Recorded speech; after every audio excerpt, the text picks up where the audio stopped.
video de hoy, amigos, trataré de un tema que sé que a muchos les parecerá una locura.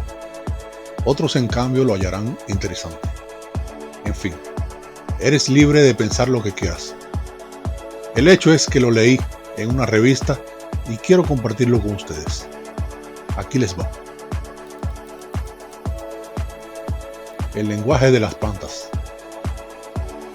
A diferencia del ser humano que usa el lenguaje verbal para comunicarse, otros seres vivos aprenden a transmitir información a su propia manera. Por ejemplo, los perros ladran como un método para comunicar sus instintos. Un bebé tiene el llanto como única vía de transmitir sus necesidades y sentimientos. Una planta sigue a los rayos del sol como medida de supervivencia. No obstante, ¿qué pasa con el resto de las plantas? ¿Realmente tienen un mensaje que transmitir? Si bien hay plantas que nos dan alimentos y medicamentos, hay algunas otras que de ellas están tratando de comunicarse entre sí. Pocas cosas le sirven mejor a un espacio vacío que las plantas. De pronto un lugar se puede volver vacío, sin mucho que decir, pero al colocar un par de seres botánicos, la energía vuelve a fluir. Estas criaturas estacionarias, además de absorber y llenar el aire de oxígeno, están atentas a su alrededor y a través de ligeros susurros comparten lo que escuchan. El lenguaje de las plantas es tan sutil y complejo como su propia estructura. A pesar de ello, el reino vegetal cuenta con una comunicación extraordinaria. La manera de entrelazar la información es infinita y diversa. Pueden hacerlo a través del suelo, de su color e incluso por el aire. Esta última técnica es la que analizaron los científicos, la comunicación aérea entre las plantas. Resulta que hay una fuerte charla entre los ejemplares botánicos a través del aire. En muchos sentidos, las plantas son seres que hablan de forma misteriosa.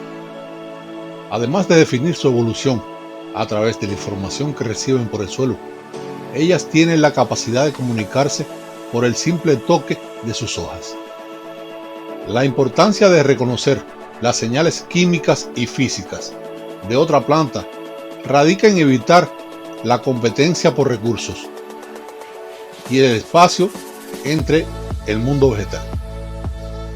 La comunicación planta a planta, incluso por el aire, modifica la estimulación mecánica de su desarrollo, ya sea a través de un ligero toque, de la charla a través de sus raíces o de un pequeño susurro químico que las plantas saben cómo hacerlo.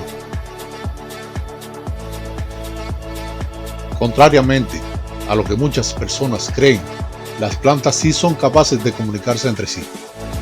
Envían señales de posibles amenazas mediante una red subterránea de hongos. De acuerdo con un nuevo estudio publicado por Ecology Letters, también avisan a otras plantas de peligro. Evidencia de que las plantas mantienen una comunicación a través de químicos en el aire ya se había registrado en varias ocasiones. Sin embargo, es la primera vez que se descubre una vía de comunicación subterránea.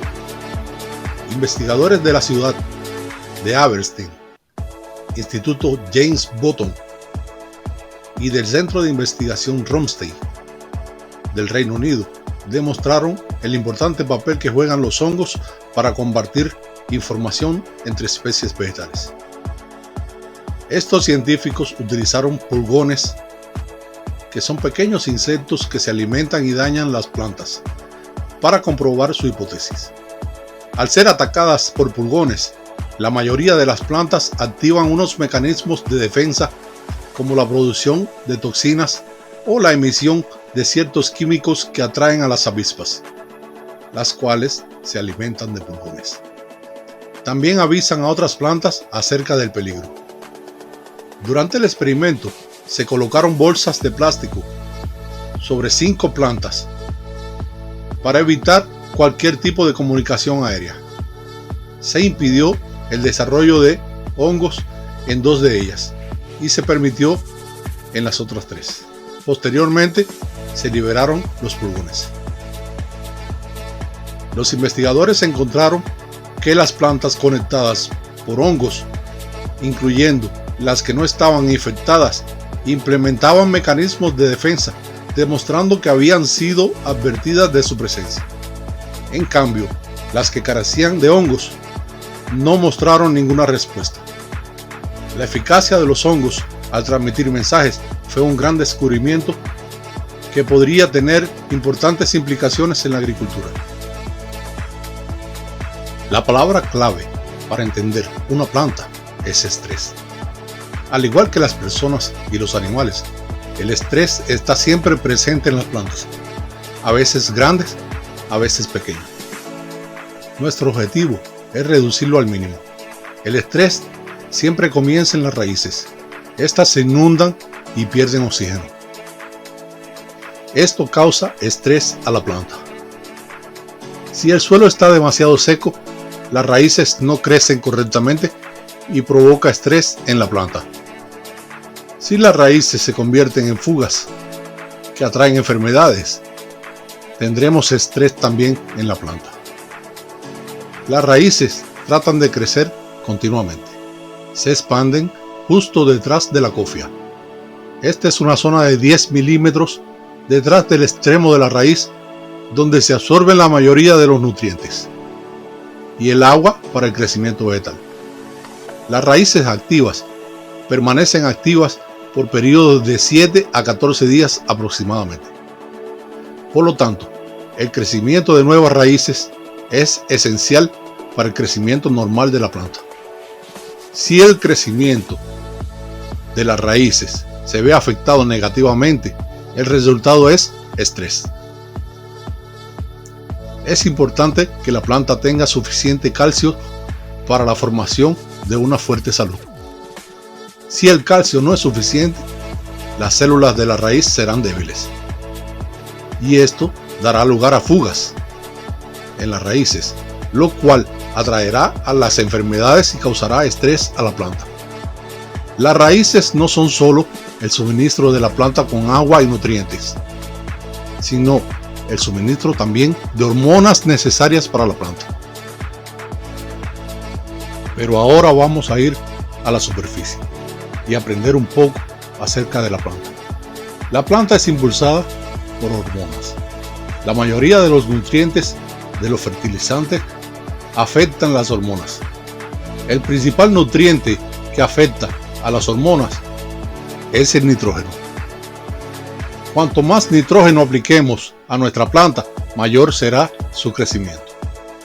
Desafortunadamente, si la planta está bajo estrés, las plantas con más nitrógeno tendrán más enfermedades y tendrán una menor calidad de vida, además de muchos desórdenes fisiológicos. Además, más flores aparecerán, más flores y frutos se abortarán. Todos hemos visto esto. Las hormonas causadas por el nitrógeno pueden aumentar su rendimiento, pero también pueden reducirlo si se provoca estrés en la estación de crecimiento. ¿Por qué? Cuando la planta está bajo estrés, sus proteínas se convierten en amoníaco y el amoníaco se vuelve tóxico. Hace que la planta produzca etileno, o sea, hormona del envejecimiento. A su vez, el etileno celular provoca frutos blandos, tejidos blandos sin desarrollar, pudrición en las flores y otros trastornos fisiológicos.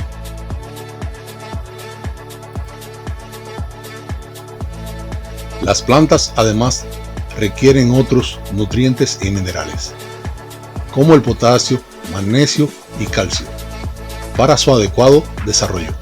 Preferiblemente calcio, que es el más utilizado especialmente por las hojas y otras partes de la planta. La deficiencia de calcio es la causa de muchos trastornos en la planta: corazón hueco, pudrición en el extremo de las flores, quemadura de la punta, etc. El problema de la falta de calcio en los tejidos de almacenamiento. Por lo general ocurre cuando la planta está en una fase activa de crecimiento. Siguiendo un correcto programa de tratamiento podríamos observar un mayor diámetro del tallo, un crecimiento más grande en la raíz y un color más blanco, más ramas y puntos de fructificación, un desarrollo más uniforme del fruto, hojas más anchas, menos decaimiento de las plantas, tallos más fuertes y menos muertes tempranas. Si te ha gustado este video, suscríbete, regálame un like y próximamente tendremos más videos explicativos.